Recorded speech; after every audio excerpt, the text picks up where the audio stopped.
Muy bien, la verdad, gracias a ustedes. Primero por acompañarnos en algo que es importante para todos los argentinos, pero también muy importante para los entrerrianos, como ha sido el lanzamiento del previaje, que de alguna manera es uno de los símbolos de una política económica que tenemos que consolidar, ¿no? Que es la del mercado interno de turismo con inversión del Estado, 20.000 millones de pesos, que le permite a las familias argentinas, 7 millones de argentinos ya lo usaron, le permite a las familias argentinas viajar dentro de la Argentina con una devolución del 50% de lo que gastan en hoteles, restaurantes, excursiones.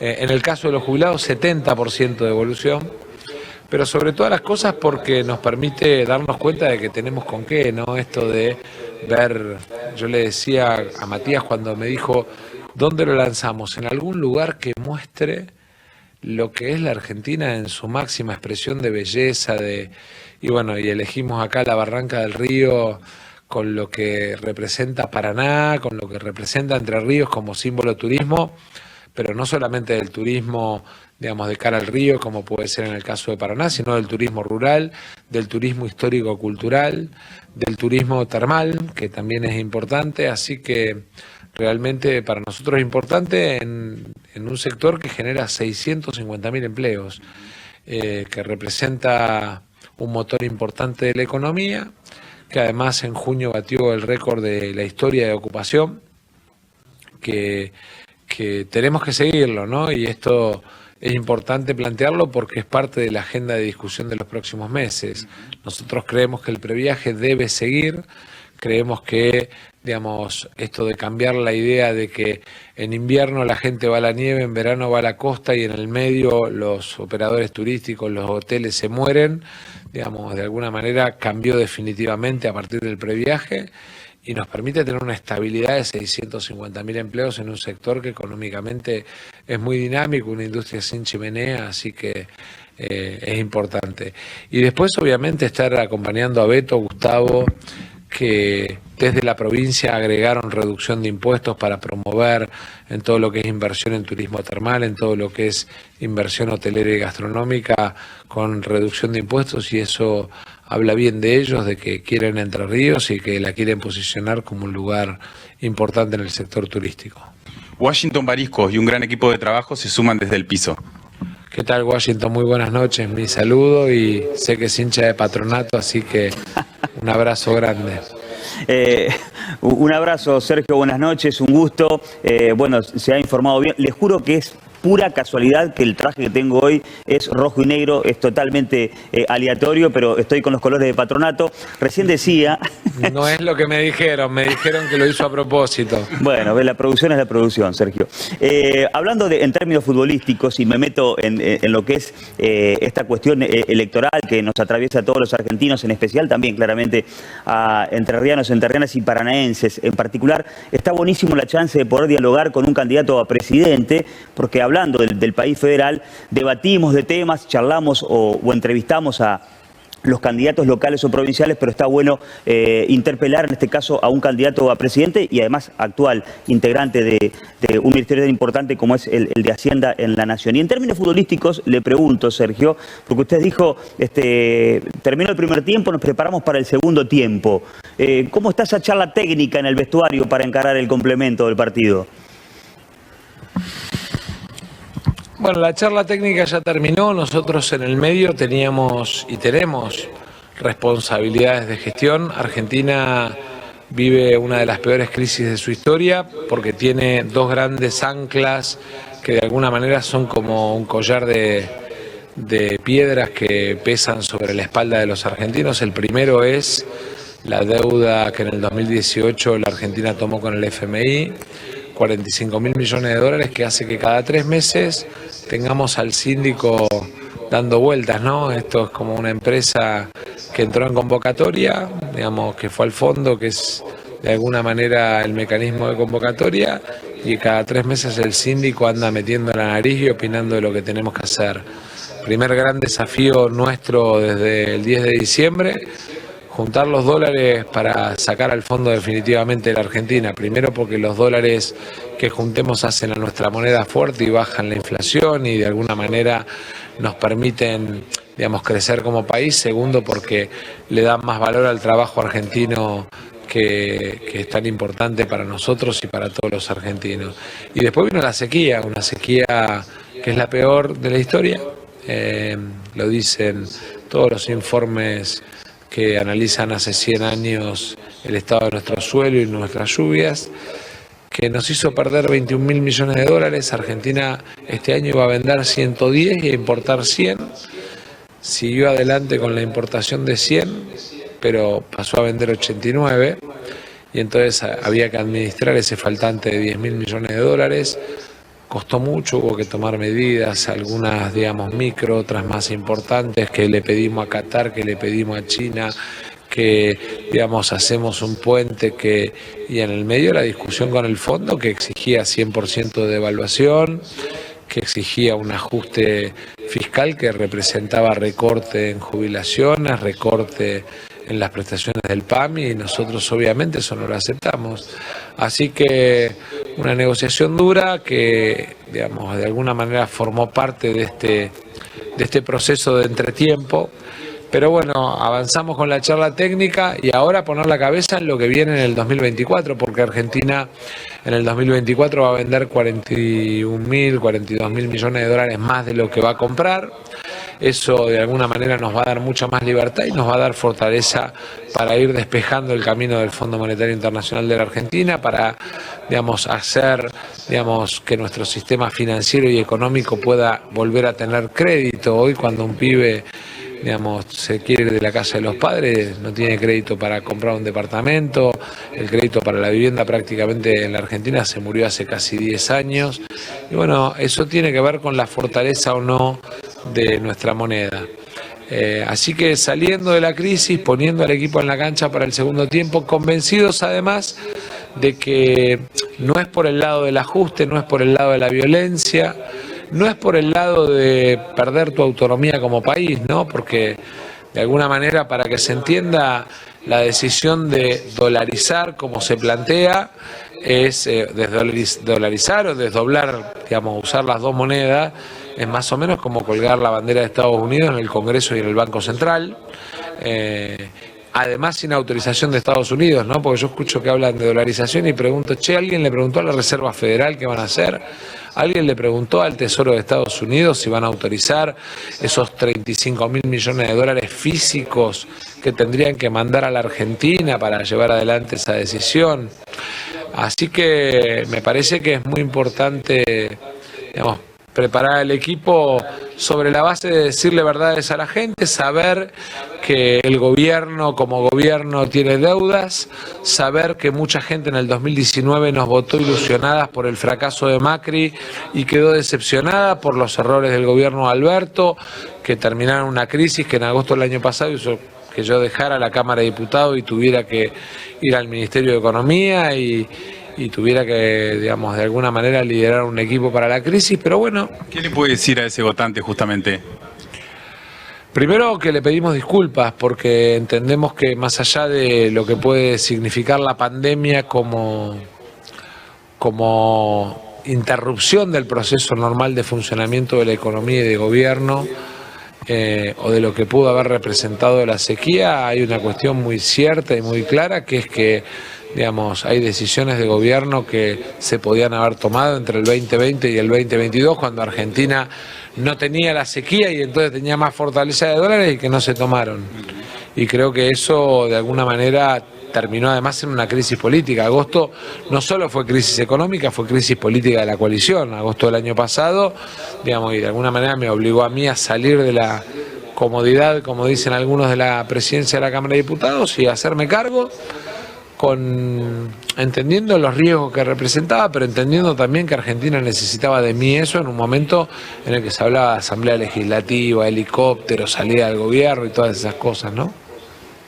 Ministro, recién usted en su extensa explicación hacía referencias a lo macro, a los factores intervinientes en la crisis económica del país, pero también al final, antes de esta repregunta allí de Tiago, hacía mención al vecino, a lo cotidiano, y hablando en términos históricos de este vínculo que tenemos los argentinos con el dólar y demás, en términos televisivos de la famosa Doña Rosa, ¿qué se le dice al ciudadano de a pie? Que ¿por qué cuesta tanto combatir esta inflación? Que se encuentra con el bolsillo que no alcanza el sueldo.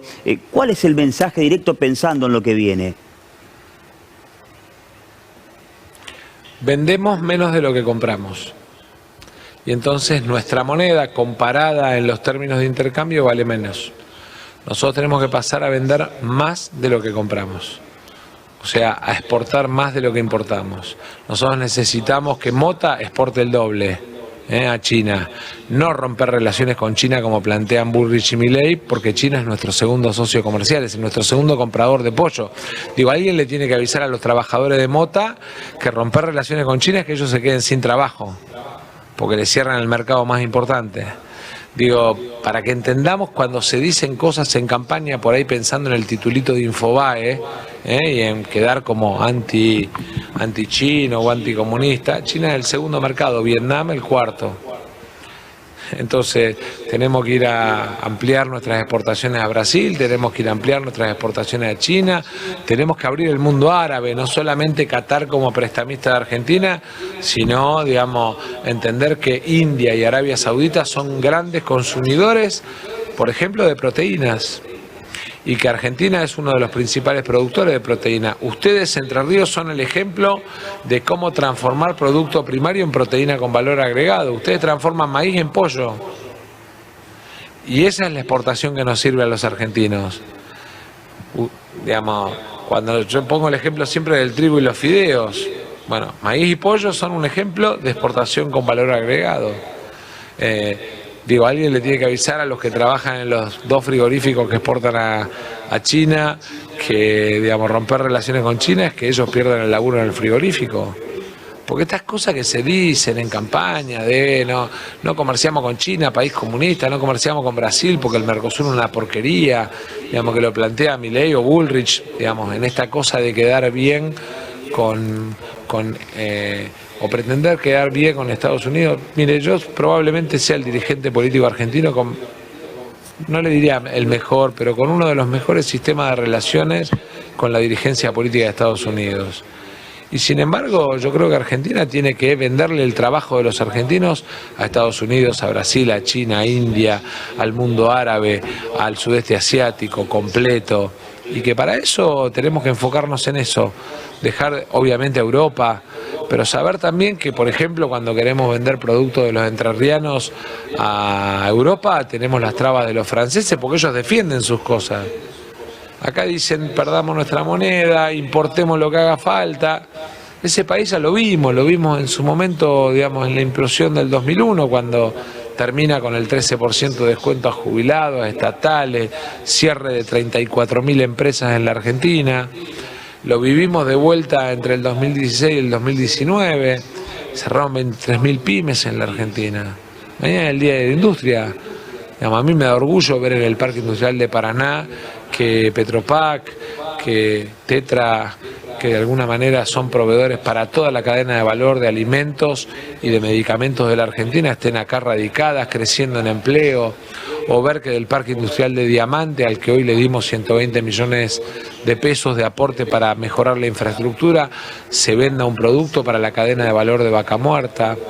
Me parece que esa es la Argentina que tenemos que pensar, la que genera trabajo, la que vende trabajo argentino al mundo, en un momento en el que además vamos a la explosión de la balanza energética como exportadora en la Argentina. El año que viene Argentina puede exportar 12.000 millones de dólares de gas y petróleo sin importar, o sea, puede tener saldo neto positivo por 12.000 millones de dólares. Piense usted que hace 2 años Argentina tenía 7.000 millones de dólares de negativo en la balanza energética. Sí, usted habló de un superávit fiscal para 2024 en las últimas horas. Hablando de declaraciones suyas, Sergio, habló también de que se pone en juego dos modelos en las próximas elecciones nacionales. Quería profundizar en ese concepto y preguntarle también cómo es su relación con Milei, a cual también lo conoció allí en Diputados, porque se ha difundido en las últimas horas que el escrutinio definitivo, bueno, ha acercado las brechas en cuanto a los números de Milei, Massa y Bullrich. Bueno, si me puede responder esa sensación respecto de lo que siente sobre estos números y también lo que piensa de Milei y estos dos modelos en juego que usted plantea. Bueno, a ver, yo creo en la universidad pública, no en la universidad paga. Yo creo que cualquier hijo de un trabajador rural de Entre Ríos tiene derecho a ir a la universidad. Y no creo que tenga que pagar, porque el principal movilizador social que tiene una sociedad es la educación. Y entonces esto del voucher en realidad es la historia que todos dicen, miren en Estados Unidos. Sí, en Estados Unidos hay familias que trabajan durante 10 años para ahorrar para mandar a su hijo a la universidad, y lo pueden ver en las películas. Entonces, no, yo quiero que el hijo de un trabajador rural de Entre Ríos pueda soñar con ir a la universidad y que el papá pueda soñar con verlo abogado, ingeniero, presidente. En eso somos distintos. ¿En qué somos distintos? En que yo creo que tenemos que tener, digamos, un programa de impulso a la actividad turística, por ejemplo, porque creo que el Estado tiene un rol para intervenir. Yo creo que los jubilados tienen derecho a tener un programa de medicamentos y no que el PAMI es un gasto. Cuando el PAMI le da un programa de medicamentos gratuitos, le está dando 20% más de jubilación. Y, digamos, cuando él lo quiere cortar, lo que en realidad quiere cortar es el 20% de aporte en medicamentos que se hace desde las cuentas públicas. Yo creo en un país en el cual los trabajadores tengan derecho a las vacaciones pagas. Y escucho que dicen, y ahí Milei y Bullrich, los dos dicen, no, bueno, las vacaciones no hay que pagarlas porque la gente no trabaja. No, precisamente es el derecho a descansar y a tener tu remuneración, el derecho a la indemnización, no a que te echen como un perro de tu laburo cuando se le canta al que te tomó de empleado. Bueno, esas cosas nos diferencian. Yo creo en un país donde la gente tenga derechos, digamos, en el que el Estado equilibre las relaciones. Obviamente creo en un Estado promotor de la actividad económica, que tiene que bajar impuestos y simplificarle el sistema de impuestos a la pyme. Creo en un Estado que tiene que ser más eficiente, porque de nada sirve decir que creemos en el Estado como proveedor de seguridad si el patrullero está durmiendo en la esquina y vemos a la señora que le roban la moto, como veíamos en la última nota del noticiero. Entonces, lo que digo es, digamos, en todo caso lo que tenemos que discutir es eficiente o ineficiente en el servicio de seguridad, en el servicio de justicia. Vaya y pregúntele a una familia cuánto le cuesta adoptar un chico, 5, 6 años. Vaya y pregúntele a un trabajador que hizo un juicio laboral o a un empleador que despidió a alguien cuánto tardan en que le salga el juicio, 2, 3, hasta 6 años en la ciudad de Buenos Aires. Entonces, Estado eficiente, de eso está cansado la gente, de la ineficiencia, del trámite del arbolito, de tener que hacer cola para que no le respondan. Tenemos que transformar al Estado en un instrumento eficiente que le resuelva la vida a la gente. Ahora, no sacarlo de la vida. ¿Usted se imagina sacar el sistema de salud pública como plantean Bullrich y Milei y pasarlo arancelado? ¿A dónde va a ir a atenderse la gente que por ahí perdió el laburo? Sergio, usted ha hablado de... Ministro, ahora, sí, perdón, de aquí...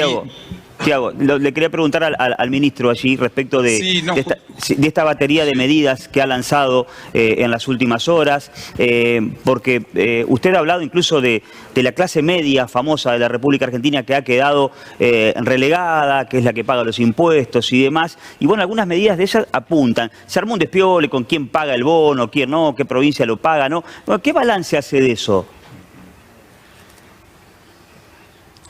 Bueno, en el caso de las provincias, si usted mira el anuncio del domingo va a ver que yo digo, sector público nacional, 390.000 trabajadores alcanzados.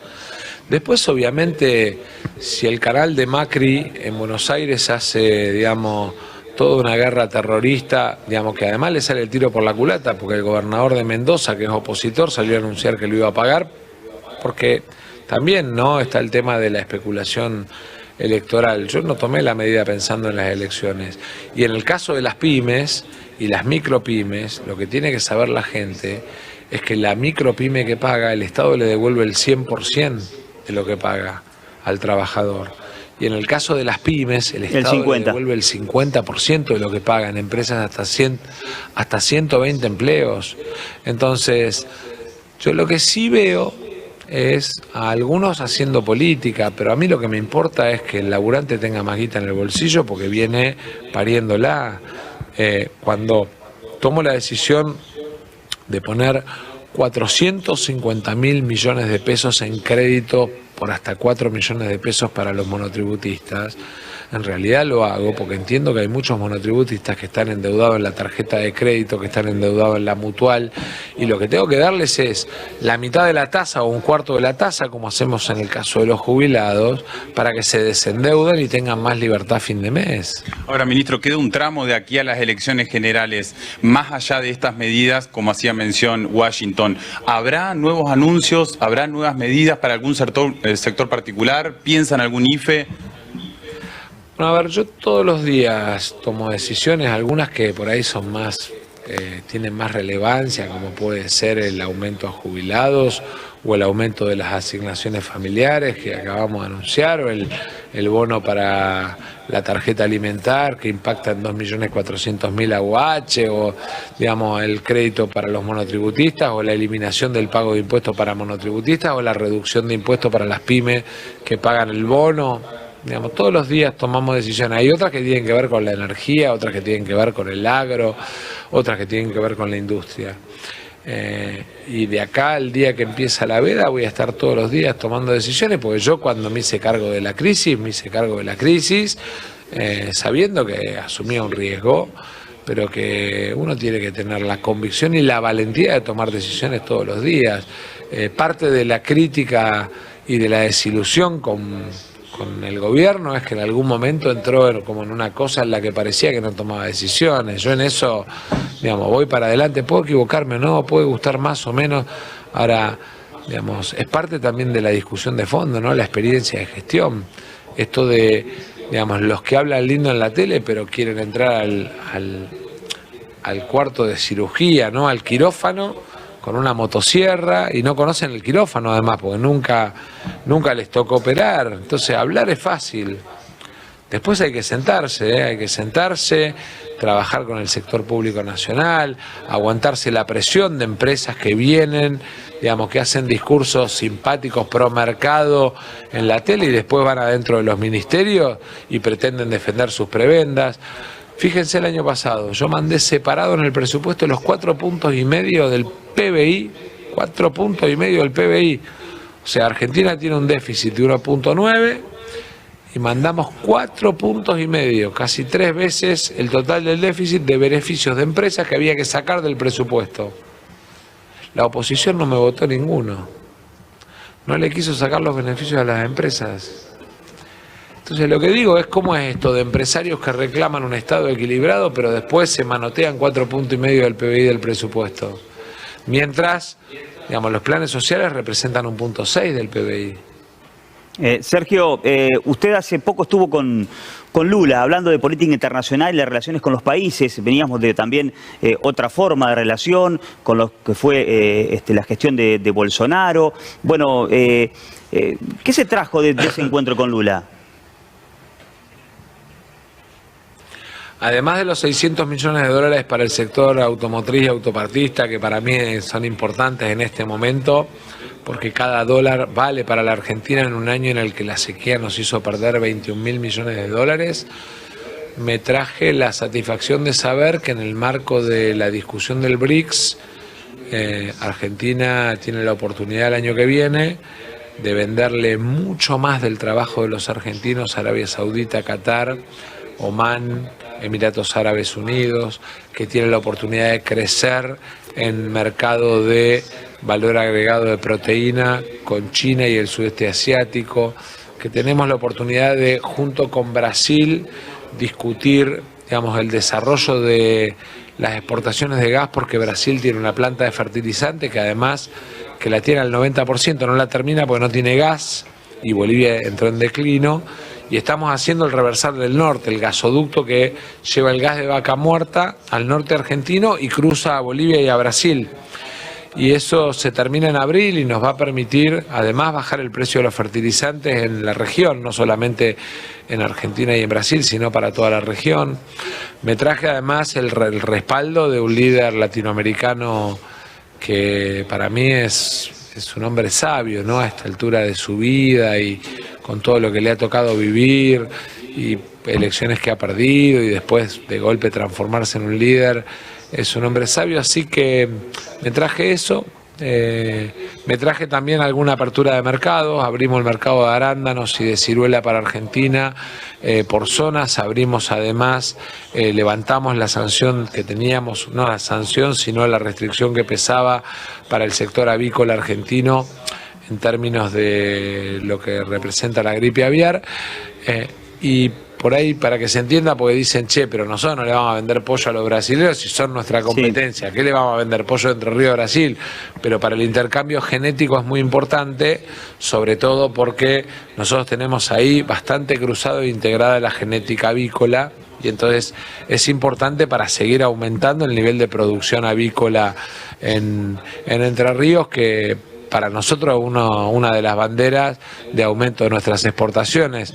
Vamos a jugar muy fuerte para abrirle el mercado indio al máximo al trabajo de los entrerrianos en lo que es el sector avícola, porque es proteína con valor agregado. O sea, los entrerrianos transforman un grano de maíz en pollo con su trabajo, con tecnología, con un proceso de producción. Bueno, cada grano de maíz que transformamos en vaca, en pollo, en fideos, vale mucho más, y eso es lo que hace más fuerte la economía argentina. Siguiendo, sí. hablando de políticas Thiago, internacionales, ¿es difícil negociar con el Fondo Monetario Internacional? ¿Cómo es el trabajo que realizan en esas reuniones? Sí, es complicado porque el fondo se malacostumbró a que iban al almacén con el manual del almacenero, ¿no? Macri, digamos, fue y aceptó todos los condicionamientos. Los entrerrianos lo sufrieron porque en el 2019 se cortó toda la obra pública y les dejaron viviendas sin terminar, rutas a medio hacer, etcétera. Y además creo que la negociación posterior, la negociación del 2020-21, nos faltó fortaleza como país para poner algunas condiciones adicionales, y en abril tuvimos una pelea muy fuerte por el tema de la moratoria y por el tema de la intervención del Banco Central. Ahora, ¿cómo voy a dejar yo a la gente sin jubilaciones? Porque Macri acordó y Guzmán reafirmó que con el fondo no íbamos a tener moratorias. Yo no puedo dejar a la gente sin jubilaciones. Son 300.000 personas que nos quedaban tiradas en la calle, que ya no tienen trabajo, que tienen más de 60 o 65 años y que de alguna manera esperan que el Estado los proteja. Y nosotros tenemos que estar cerca de las familias como Estado para protegerlos. Esta idea de que el mercado lo resuelve todo, de que bueno, que en definitiva se la tienen que arreglar, que plantea Milei, me parece que es una locura. Yo, qué sé yo, tengo muy presente la imagen de mi abuelo peleándose con la caja de jubilaciones de comercio porque no le pagaban lo que él creía que tenía que cobrar, y hay gente que hoy sigue haciendo y litigando contra ANSES. Yo creo que es al revés, que nosotros como sociedad tenemos que cuidar a nuestros mayores. Esto de cortar medicamentos, de cambiar el índice de movilidad jubilatoria que han planteado Milei y Bullrich a lo largo de estos meses es muy preocupante, porque es más o menos como decir que van a recortar 3 puntos del PBI en jubilaciones, que es, digamos, cortar 1 millón de jubilaciones. Ministro, le hago la última desde aquí, desde el piso del ventilador en la pantalla del 11, agradeciéndole este extenso tiempo para nosotros. Sabemos que se queda aquí porque mañana va a estar en lo que es la celebración de la Unión Industrial de Entre Ríos con este día tan importante. Entiendo que cada candidato le gustaría y piensa y trabaja para ganar en primera vuelta, ¿no? Tanto usted, Bullrich, Milei, que es Schiaretti. Pero digo, ¿qué escenario ve? Porque se dio claramente esa famosa elección de 3/3. ¿Ve escenario de balotaje? ¿Qué es lo que ve? Creo que hoy la elección, digamos, quedó bastante... Esto de que usted decía de los números que se acercaron, en realidad se acercaron las coaliciones, ¿no? Claro. El escenario quedó con La Libertad Avanza, con su candidato, con 29 puntos, yo quedé con 22, Bullrich con 16, Grabois, Larreta con 12 y Grabois con 5. Y eso de alguna manera lo que pone es a las tres coaliciones en situación de paridad, pero empieza una nueva elección y de alguna manera lo que siento es que nosotros tenemos la obligación de contar, primero de asumir que somos parte de una coalición de gobierno en la que hay funcionarios que no funcionaron y por lo tanto tenemos que pedir disculpas, ¿no? En segundo lugar, tratar de generar, digamos, expectativas respecto de qué país vamos, pero no expectativas falsa ilusión, sino expectativas sobre la base de la realidad.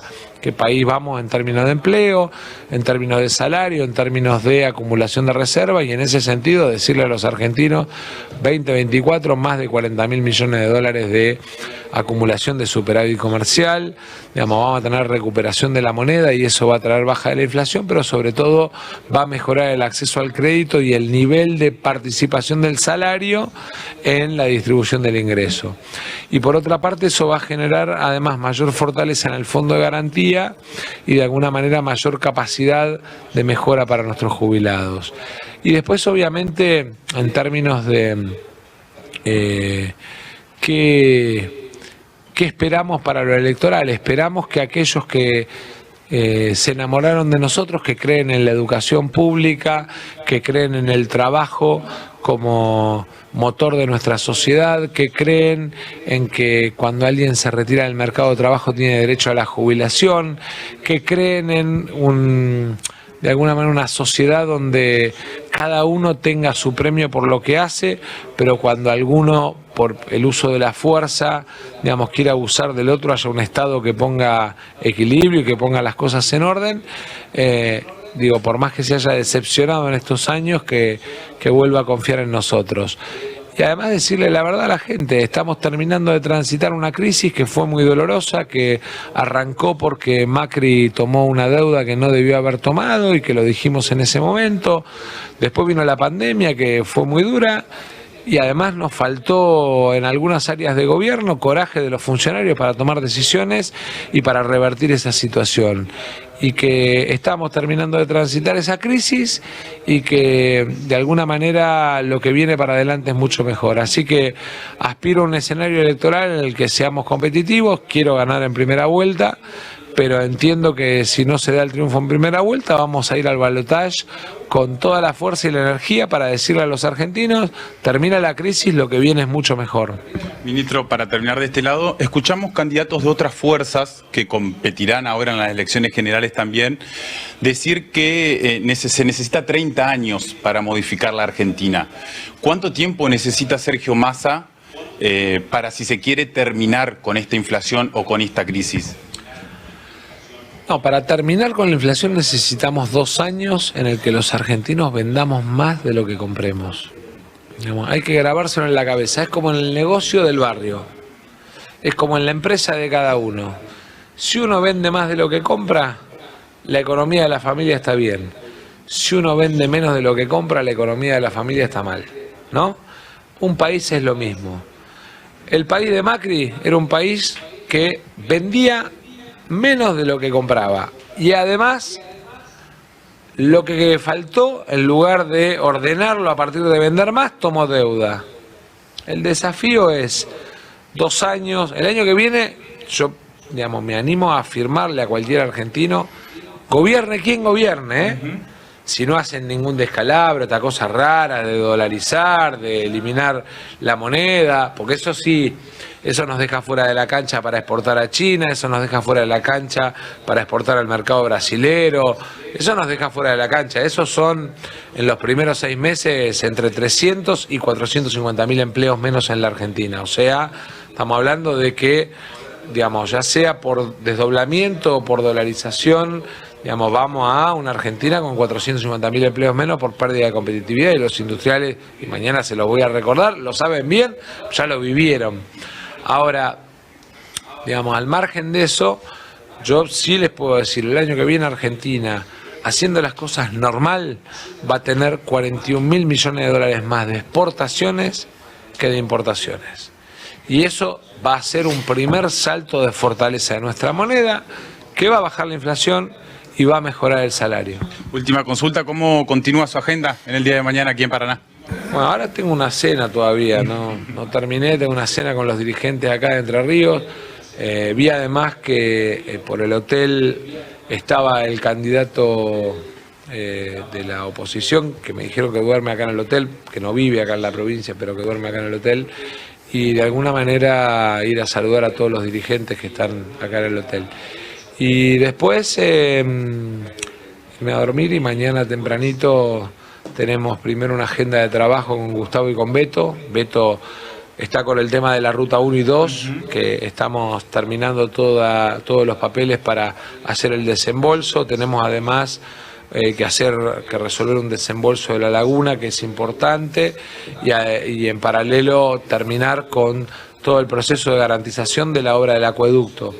Y Gustavo, que ayer me pidió que hiciera, ayer les conté que le transferimos los fondos al Parque Industrial de Diamante, me pidió además algo para el Parque Industrial de Paraná, de inversión para infraestructura, y estamos además con un tema vinculado a la costa del río Uruguay para tratar de mejorar la inversión que hacen el Estado Nacional y Provincial para promover el turismo. Le agradecemos por el tiempo. No, gracias a ustedes.